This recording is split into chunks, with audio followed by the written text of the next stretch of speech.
Assalamualaikum warahmatullahi wabarakatuh. Perkenalkan, nama saya Nurfia Abirangi, NIM 211050002. Saya dari Fakultas Tarbiyah Ilmu Keguruan, Program Studi Pendidikan Anak Usia Dini. Di sini saya akan membawakan beberapa materi bahasa Arab guna memenuhi tugas UTS dengan dosen pengampunan Bapak Irfan SPDI MPDI.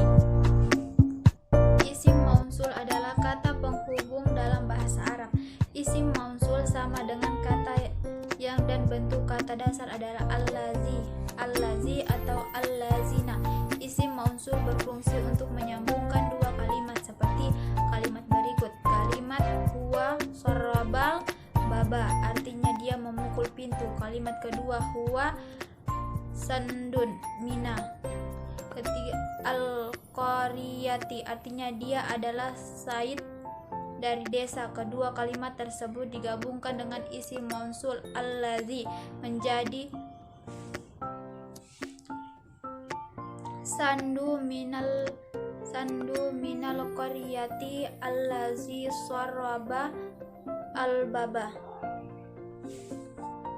artinya Said dari desa yang memukul pintu.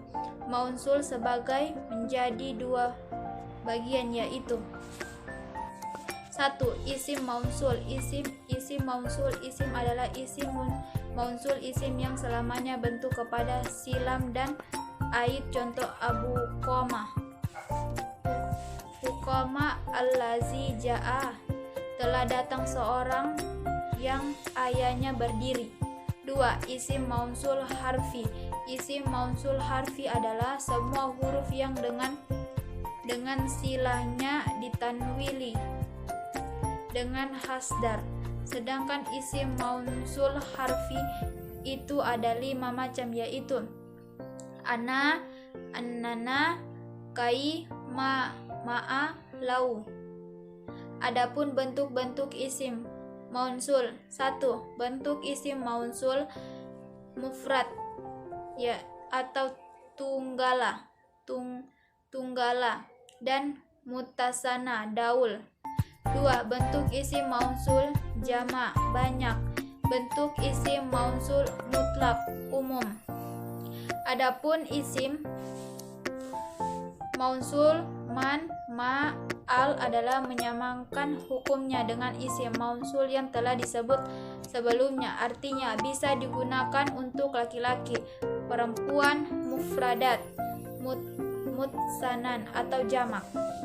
Selanjutnya materi yang ketiga, yaitu nakira dan ma'rifat, yang mana nakira adalah kalimat isim menunjukkan pada suatu secara kesatuan yang tidak ditentukan. Contohnya ja'a at-taliba, penuntut telah datang. Adapun isim ma'rifat adalah kalimat isim menunjukkan pada sesuatu secara kesatuan yang tertentu. Contohnya.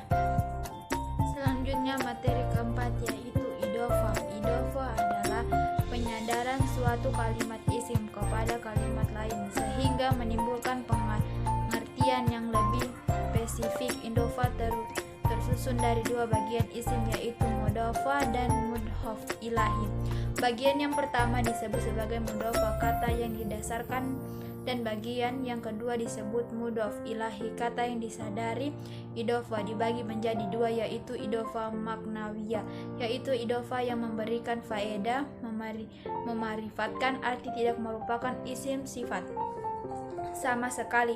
Contohnya kunci rumah, baiti miftahu, buku murid, jilmidu kitabu, kantor pos, maktabu baridi. Idhofah lazaya itu idhofah yang tidak memberikan faedah, memarifatkan mudhof. Contohnya yang besar, cita-cita, yang di murawaul qalbi, yang diperlihatkan hatinya. Qalilul hiyali, sedikit pun muslihatnya. Dalam idhofah lafaziyah, penambahan alif lam pada mudhof dibolehkan karena sesungguhnya dari sisi makna bukanlah mudhof. Al-ja'dul sakiri, rambut yang bergumpal. Alif lam berada pada lafaz yang diidhofah.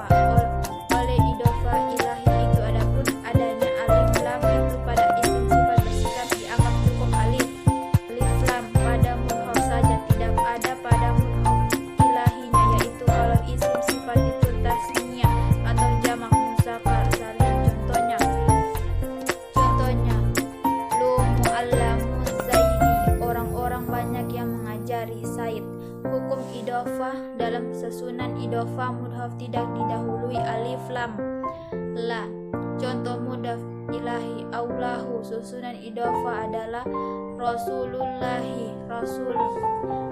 Akhirat pada mudhaf dalam idhofah tidak boleh. Tanwin. Contoh mudhaf hakibihut, hakibitun, mudhaf ilahi muhammadin, susunan idhofah adalah tas.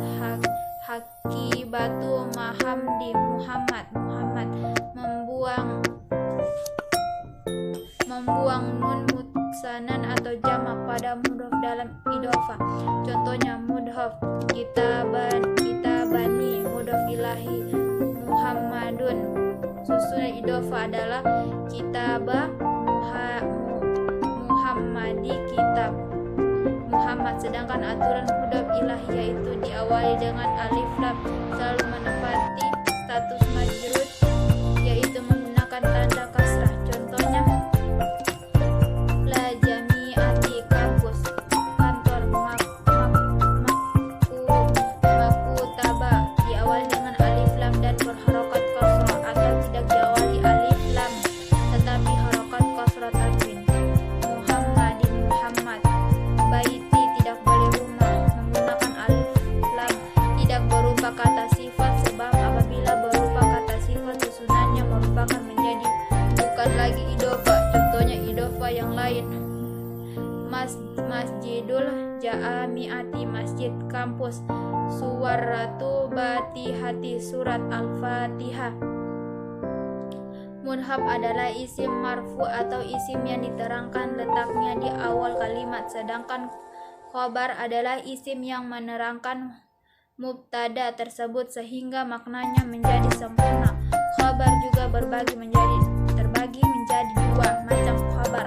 Pertama, berdiri dari satu kata isim. Isimnya bisa berupa isim mudrof, isim mutazana, atau isim jamak. Khobar kedua terdiri dari kalimat jumlah mufidah dan semi kalimat sibukul jumlah. Mubtada memiliki kaidah sebagai berikut. Setiap mubtada harus marfun, umumnya mubtada terletak di awal kalimat, tetapi pada kasus-kasus tersebut bisa demikian. Secara umum mubtada itu makrifat, bukan nakirat. Mubtada bisa juga berupa isim dhamir.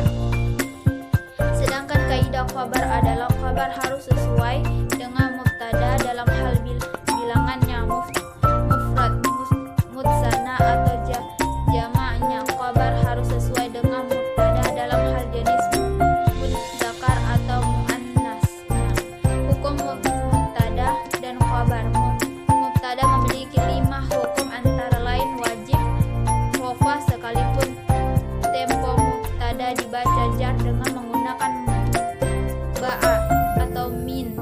Yang keduanya berupa zaidah tambahan atau dengan menggunakan raba, yang mana raba adalah huruf jar yang disempurnakan dengan zaidah. Seperti contoh bijas bika aulahu, ba'a adalah huruf jar zaidah, ataupun lafaz hamzah diajarkan secara lafaz dengan menggunakan huruf ba, dan lafaz hasba maha rofa berkedudukan rofa, bahwasanya lafaz tersebut menjadi mubtada, ataupun lafaz aulahu menjadi khabar mubtada. Adapun nakirat mufridah itu bisa terwujud dengan salah satu syarat di bawah ini dengan idhofah, baik secara lafaz seperti contoh hasmu allawa atil qabihuna aulahu, maupun secara makna seperti contoh kulla yamutu ayyakulu ahadi ma'annatu. Wajib membuang mubtada ketika adanya khabar merupakan masyhadat yang menggantikan dari fiilnya, seperti contoh sabrun jamilun, maksudnya sabrun jamilu sabrun.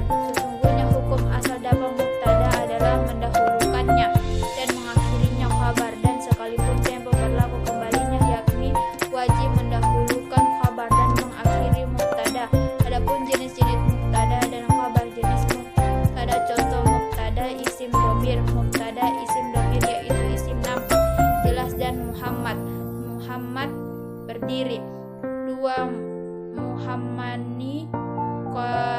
qaimani.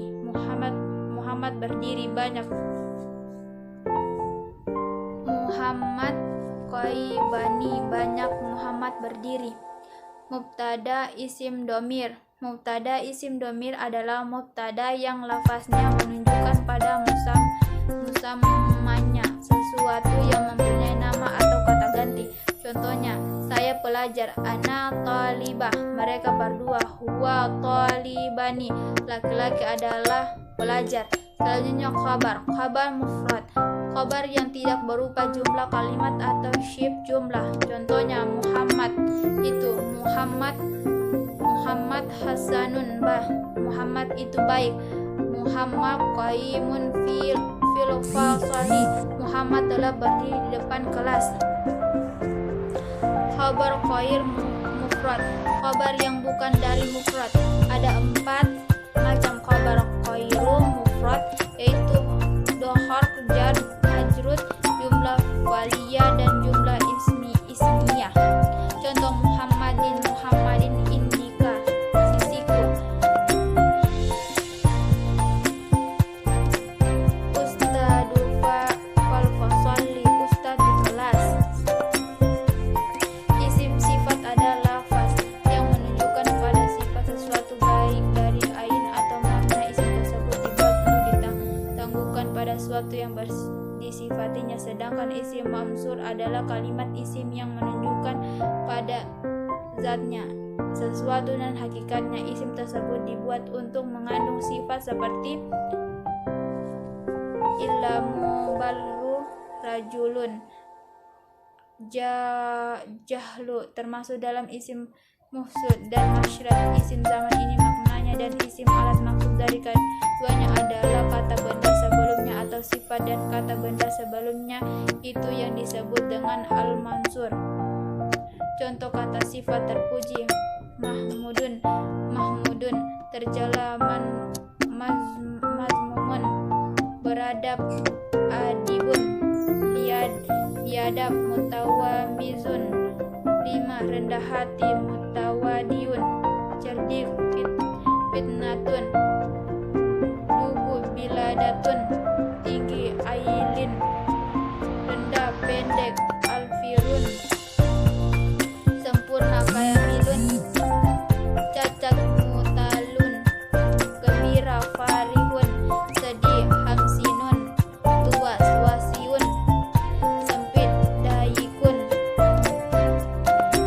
tebal, takinun, penuh, muhtaliun, kosong, farihun, mahal, qalilin, murah, rakizun.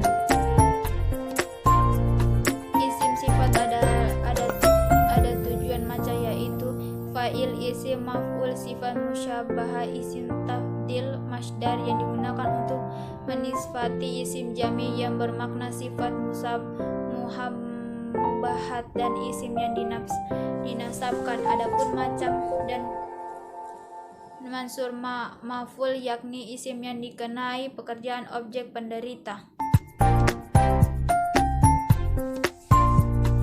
Qara'a muhadda Qur'ana, Muhammad membaca Quran. Hasdar, muhdar, yakni isim yang memiliki makna fi'il dan berfungsi untuk menjelaskan atau menegaskan, menguatkan arti dari fi'il. Qara'a mahamdal Qur'ana tartila, Muhammad membaca Al-Quran dengan tartil, perlahan-lahan. Hal ialah isim yang berfungsi untuk menjelaskan keadaan fa'il atau maf'ul ketika berlangsungnya pekerjaan. Qara'a Muhammadal Qur'ana hasi'a, Muhammad membaca Al-Quran dengan khusyuk. Tamhin ialah isim yang berfungsi menerangkan maksud dari fi'il dalam hubungannya dengan keadaan fa'il atau maf'ul. Qara'a Muhammadul Qur'ana ibdati, Muhammad membaca Al-Quran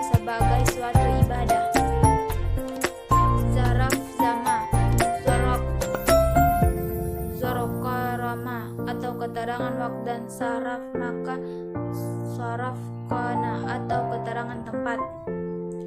Qara'a Muhammadul Qur'anal laila. Muhammad membaca Al-Quran pada suatu malam.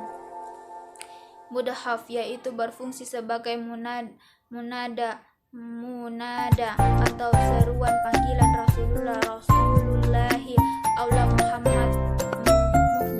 Mufdah ilahi bila berfungsi sebagai munada maka rasul kata rasul sebagai mudhaf menjadi mansub. Wahai rasul, ya rasulahi